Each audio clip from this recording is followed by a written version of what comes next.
Over the last few years, observers have noticed that the highest ranks of the Chinese military are quietly vanishing. We are talking about the absolute top tier of the command structure, men like General Zhang Yuxia, who was pulled straight from the public podium, or General He Weidong, another central figure in the military apparatus, suddenly finding himself under investigation alongside a wave of other high-ranking officials. Watch the Western media coverage of these disappearances, and you will hear a very specific narrative. Xi Jinping is terrified. Pundits call it a political purge, a sign of severe factional infighting, and proof the regime is unstable. But veteran Chinese political analyst Ho Pin argues Western think tanks are reading the situation completely backwards. They are evaluating Beijing through a flawed power struggle filter. By obsessing over palace intrigue and who is stabbing who in the back, analysts completely miss the actual physical transformation inside the Chinese military apparatus.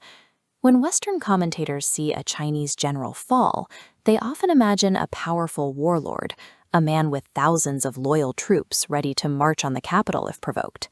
That assumption ignores decades of history. Mao Zedong effectively eradicated the era of the independent Chinese warlord a long time ago.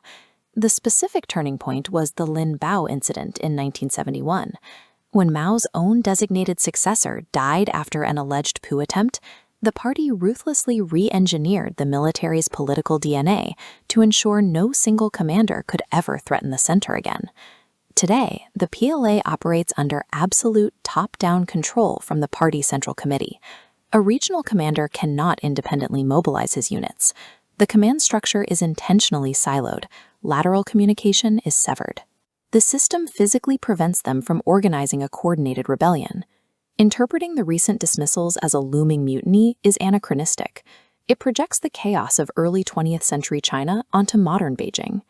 If these purged men were not powerful mastermind warlords, what were they? Ho Pin describes them as military old oilers, bureaucrats who grew fat hiding in the system's cracks. These were aging officers coasting on seniority. They built their influence by networking at banquet tables and drinking sessions, rather than demonstrating tactical brilliance on a battlefield. Make no mistake, the party is removing them because systemic corruption literally destroys a military's physical ability to fight. Look at the recent investigations into the Chinese rocket force. We now have concrete evidence that critical logistics and weapons funding evaporated into paper trails. Equipment was marked as operational, while the budget quietly lined the pockets of the commanders. You cannot launch a missile with a forged receipt. Clearing out these corrupt officials is a desperate, functional necessity. If Beijing actually expects its military to wage war, the old oilers have to go. Focusing on the ousted old guard leaves the most crucial question unanswered. Who is stepping in to fill the vacuum? We already know that China possesses an enormous, highly educated civilian workforce, driven by millions of young, brilliant engineers. Ho Pin points out that this exact same demographic is quietly taking over the military.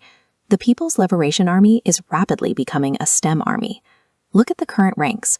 Virtually every single officer from lieutenant up to major general is now a graduate of a modern military university, with a massive percentage holding degrees in science and engineering.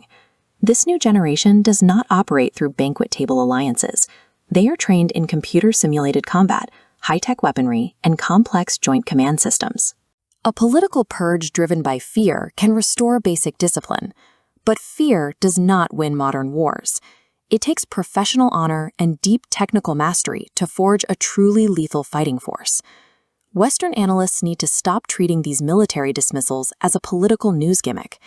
While the media analyzes gossip, Beijing is actively replacing corrupt bureaucrats with a highly educated, tech-driven fighting machine. And that is a strategic reality we need to prepare for.